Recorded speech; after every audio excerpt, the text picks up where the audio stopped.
wait. Poa sana Geoffrey. Mbona umefurahi hivyo sana? Yaani ungecheka kitu nacheka utacheka wako ulie. Please nichekeshe pia mimi. Niambie.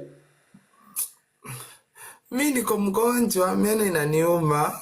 Unauma lakini meno umeitoa nje hivyo zote. Inaniuma bati TikTok siwezi acha because ya meno. Ya lakini si unazitoa nje. Naona ukicheka unatoa. So niambie kenye inakudini. Ama ulipigwa na mzee? Inaniuma kweli. Ama ni mzee alikupiga? Nimeweka madawa. Oh, umeweka madawa. Hata unakaa umefura hiyo side moja. Yeah, unakaa kama umefura side moja. Pole, ugua pole. Sasa niambie ulikuwa unacheka. Sini anacheka watu wananiambia wewe si mgonjwa si hata ulale. Bati nakagana na TikTok. Mwambie mpoka ni mpoka. Wala kuna tafuta za kunyolewa meno. Wako wananiambia japati unasikia chungu yote bati uko TikTok.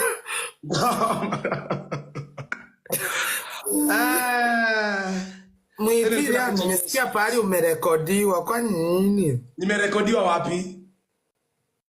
Usiniulize maswali wewe Geoffrey. Aisha shida bati nimesikia tu ni ile mimi sikuuliza. Wapi nimerekodiwa wewe usiniletee Geoffrey nitakucharaza. Sasa hivi kuna hasira mbaya. Mimi squeeze ile tu na kuheshimu na kuangalia tu watu wenyewe wakuchache. Okay, nimerekodiwa wapi? Niambie nikuexplainie. Nikuexplainie nini inaendelea? Nimesikia umerekodiwa unakukosa bibi.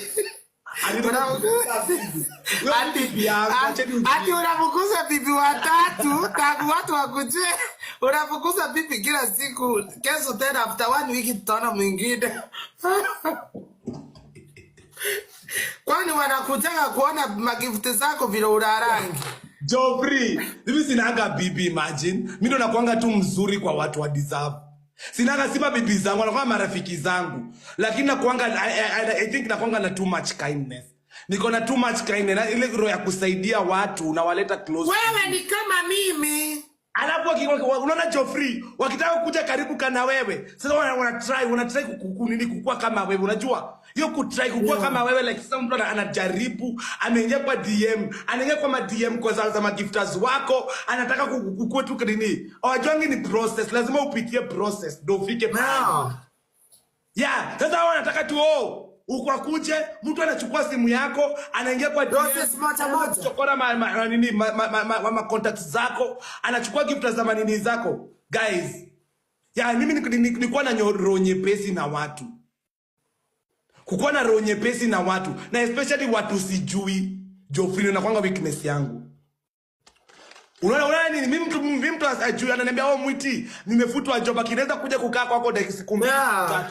Mtu anakuja anakaa kwangu siku 2 siku 3, anaanza kukaa tena wiki moja, anaenda tena wiki ya pili, ya 3. Maka mtu unashangaa mtu amekaa hapa miezi 2. Na vile wewe unararanga chini unawaachia kwa kitanda. Imagine, mimi niko mboka tu. Na vile utokaje hapo unaenda kulala asubuhi saa ile wanasamka waende kazi. Imagine. Waliona nini ni kazi rahisi Geoffrey. Wanadhani ati kukaa hapa hivi usiku mzima ni kazi. But mimi sina ubaya, you are my friend. Hakukuomba hivi. No, Geoffrey anapenda wanawake. Ni straight, ako straight. Of which tuna respectiana. Yako na room yake, mimi niko na room yangu. Na kwa nini ameona ule demo ametoka Gulf akamchukua? Sasa huyo